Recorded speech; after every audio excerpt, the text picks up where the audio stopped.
घर्षण मात्र से अपनी भावनाओं की भेज रहा है। 4 बोतल वोट का काम मेरा रोज का ने भारत का भविष्य तबाह कर रखा है। हम ना एक ऐसे समाज में जीते हैं जहां लड़कों से बात करता देख जो भाई हड़काते हैं, लड़कों से बात करता देख जो भाई हड़काते हैं, वही भाई अपनी गर्लफ्रेंड के किस्से घर में हंस हंस कर सुनाते हैं। और मैं बता दूं, महिला सुरक्षा के मामले में हम आज भी चौथे नंबर पर आते हैं।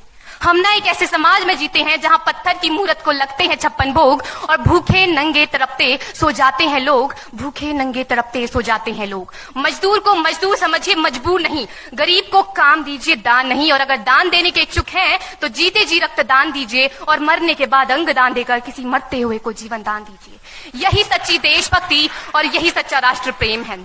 ना सरकार मेरी है ना रब मेरा है, ना सरकार मेरी है ना रब मेरा है, और ना ही ये बड़ा सा नाम मेरा है।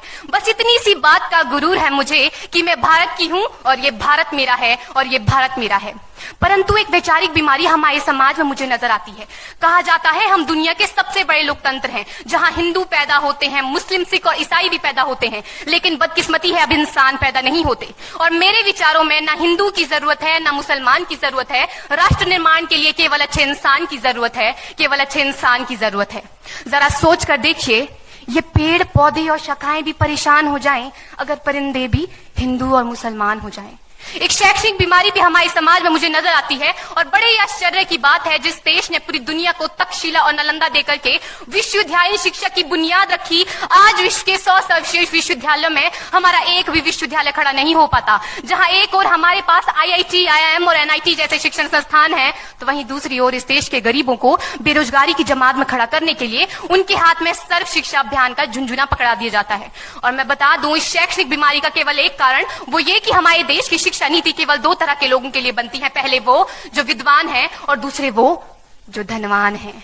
इसी तरह की कई गजब की बीमारियां हैं, और इन बीमारियों की जो जड़ है ना, वो हमारा अंधविश्वास। और मेरे विचारों में जब तक इस देश का युवा अपनी सफलता के लिए मंदिरों में जा जाकर नारियल फोड़ फोड़ कर भगवान को रिश्वत लगाता रहेगा, हमारे समाज का शिक्षित वर्ग ही बिल्ली के रास्ता काटने पर खड़े हो जाना, अपने धर्म अपनी जाति को ऊंचा मानकर दूसरों के धर्म की अवहेलना करता रहेगा, तब तक ना तो इस देश से अंधविश्वास खत्म होगा और ना ही हमारा राष्ट्र निर्माण संभव होगा।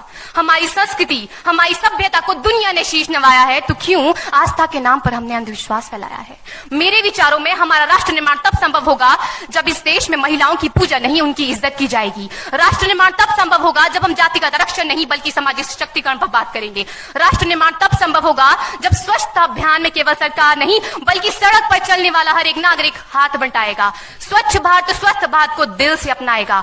असल मायने में हमारा राष्ट्र निर्माण तब संभव होगा जब एक गरीब बच्चा मध्याह्न भोजन के नहीं बल्कि ज्ञान अर्जन के लिए सरकारी स्कूल की चौखट पर कदम रखेगा।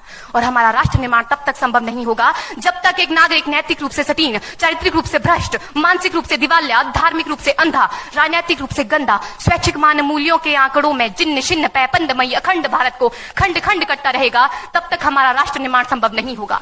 बड़ी बड़ी बातें नहीं, छोटी छोटी कोशिशें करनी होगी, क्योंकि ठोकर हमें पहाड़ से नहीं पत्थरों से लगा करती है। I being an Indian, I being a student, I being a simple daughter of this motherland feel proud to be an Indian। और मैं सैल्यूट करना चाहूंगी सरहद पर दिन रात हमारी रक्षा के लिए खड़े हर उस जवान को, इस देश की पुलिस, प्रशासन और किसान को, और इस देश के हर उस व्यक्ति को जो अपना काम पूरी ईमानदारी, पूरी मेहनत और पूरी लगन से करते हैं, जिनके बिना राष्ट्र निर्माण की कल्पना करना भी असंभव सा लगता है। और आज इस मंच पर पूरी जिम्मेदारी के साथ मैं भारत की बेटी ये कहती हूं कि हमारा राष्ट्र निर्माण तब संभव होगा जब हम सभी, मैं, आप, हम सब मिलकर प्रयास करेंगे, क्योंकि हमारे देश की जिम्मेदारी नहीं है हमें आगे ले जाने की, हमारी जिम्मेदारी है अपने देश को आगे ले जाने की, अपने राष्ट्र को आगे ले जाने की, अपने वतन को आगे ले जाने की।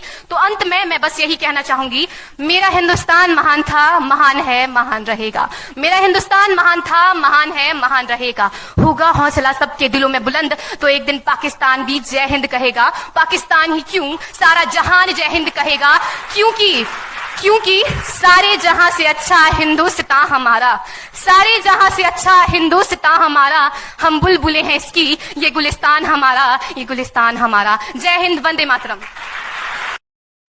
Share chat.